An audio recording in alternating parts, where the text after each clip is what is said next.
स्वागत है आपका। आप देख रहे हैं बात साफ है। मैं हूं आपके साथ विवेक शांडिल्य। राष्ट्रीय स्वयंसेवक संघ आरएसएस के सरसंघ चालक मोहन भागवत ने कहा कि अविभाजित भारत में रहने वाले लोगों को प्राचीन काल से उनके पूर्वजों की समान परंपराएं जोड़ती हैं। उन्होंने कहा कि इस विशाल भूभाग में 40,000 सालों से रहने वाले सभी लोगों का डीएनए एक जैसा है। तो क्या वाकई हम सभी भारतीयों का डीएनए एक जैसा है? क्या हिंदुस्तान में रहने वाले सभी एक डीएनए के हैं? पहले मोहन भागवत के बयान को समझते हैं, उसके बाद डीएनए क्या होता है यह समझेंगे। उसके बाद भारत में रहने वाले लोगों का डीएनए क्या कहता है यह जानने की कोशिश करेंगे।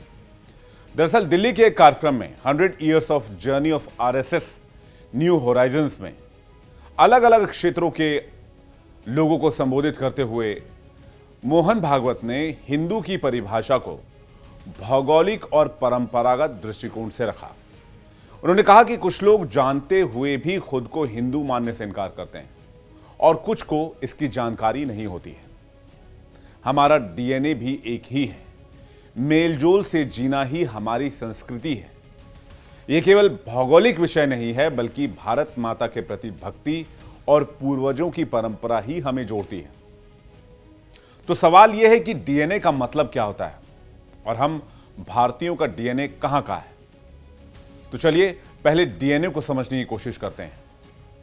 आपने डीएनए वर्ड बहुत बार सुना होगा, लेकिन डीएनए का मतलब होता है डीऑक्सी राइबोन्यूक्लिक एसिड, जिसे डीएनए कहा जाता है। डीएनए शरीर के अंदर मौजूद अनुवांशिक, जिसे जेनेटिक भी कहते हैं, यह एक अनुवांशिक सामग्री है जो हमारे जीन के रूप में होती है। इसे शरीर बनाने के निर्देशों का आप खाका मान सकते हैं। जैसे घर का अलग अलग खाका होता है, वैसे ही शरीर में डीएनए होता है। डीएनए की संरचना एक मुड़ी हुई सीढ़ी की तरह होती है, जिसे कई बार आपने television serial, TV, cinema, movies में देखा होगा। इतिहास में जाने से पता चलता है कि डीएनए की खोज वॉटसन और क्रिक ने किया था। डीएनए के बारे में कुछ रोचक जानकारियां भी समझ लीजिए। 99% मनुष्यों का डीएनए एक समान ही है। मानव डीएनए का वास्तविक आकार 3 मीटर का हो सकता है। समान जुड़वा बच्चों में समान डीएनए की महत्वपूर्ण मात्रा होती है। प्रत्येक व्यक्ति में लगभग 20,000 से 25,000 जीन होते हैं। ये जीन कुल डीएनए का केवल 1 से 2% ही बनाते हैं। कुल 5 प्रकार के नाइट्रोजन बेस से डीएनए बनता है। तो ये रही डीएनए की बात। लेकिन अब सवाल आता है कि क्या सभी भारतीयों का डीएनए सेम है या फिर इंडियन डीएनए है? इंडियन या भारतीय डीएनए का सरल शब्दों में मतलब या इसे समझने की कोशिश करें तो भारतीय लोगों का डीएनए एक ही है। अगर किसी शख्स का भारतीय डीएनए तो उसका यही मतलब होता है कि उसके पूर्वज भारतीय थे। अगर भारत से बाहर रहने वाला शख्स ऐसा कहता है कि उसका डीएनए भारतीय है, तो वो बताना चाहता है कि उसके पूर्वज भारत के थे। सबसे ताजा उदाहरण है इंडोनेशिया के राष्ट्रपति का बयान।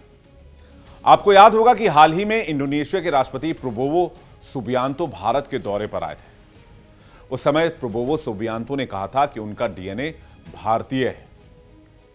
इंडोनेशिया के राष्ट्रपति का यह बयान रातों रात पूरी दुनिया में छा गया और इसी के साथ डीएनए को लेकर बहस एक बार फिर से तेज हो गई।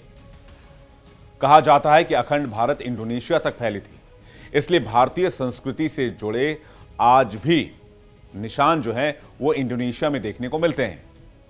इंडोनेशिया में आज भी रामायण के एक रूप का नाटक मंचन होता है। भारतीय गरुड़ इंडोनेशिया की मुद्रा में दिखाई देता है और वहां के मंदिरों में उसकी मूर्तियां भी दिखती हैं। रामायण काल से ही इंडोनेशिया से भारत के संबंध बताए जाते हैं। रामायण में जिस यव द्वीप का जिक्र है वो आज के इंडोनेशिया का जावा द्वीप है। रामायण और महाभारत दोनों का प्रभाव इंडोनेशियाई संस्कृति में आज भी दिखाई देता है। इसके अलावा इतिहासकारों को इस बात के पक्के प्रमाण मिले हैं जो बताते हैं कि प्राचीन काल से भारतीय इंडोनेशिया में आते जाते रहे थे और समुद्री व्यापार ने बहुत गहराई से दोनों देशों के भूभागों को जोड़ा हुआ था। ऐसे में हैरानी की बात नहीं है कि प्राचीन काल में भी भारी संख्या में भारतीय इंडोनेशिया में बसे और इंडोनेशिया में भारतीय डीएनए था। भारत इंडोनेशिया का यह संबंध आधुनिक काल में और आजादी के बाद भी अलग अलग स्वरूप में जारी रहा और दोनों देशों के बीच आज भी बहुत गहरे संबंध हैं। दिलचस्प बात यह है कि इंडियन डीएनए शब्द का इस्तेमाल भारत में रहने वाले लोगों के पूर्वजों के संदर्भ में ज्यादा होता है, जिससे यह पता चले कि क्या भारतीयों के पूर्वज यूरोप और पश्चिमी एशिया से आए थे। वैसे भारतीय डीएनए अनुवांशिकी तौर पर हाप्लोग्रुप एच का बताया जाता है और माना जाता है कि भारत, श्रीलंका, नेपाल, बांग्लादेश, पाकिस्तान और मालदीव के लोगों में यही डीएनए मिलता है। इस जेनेटिक समूह की तीनों शाखाएं दक्षिण एशिया में मिलती हैं।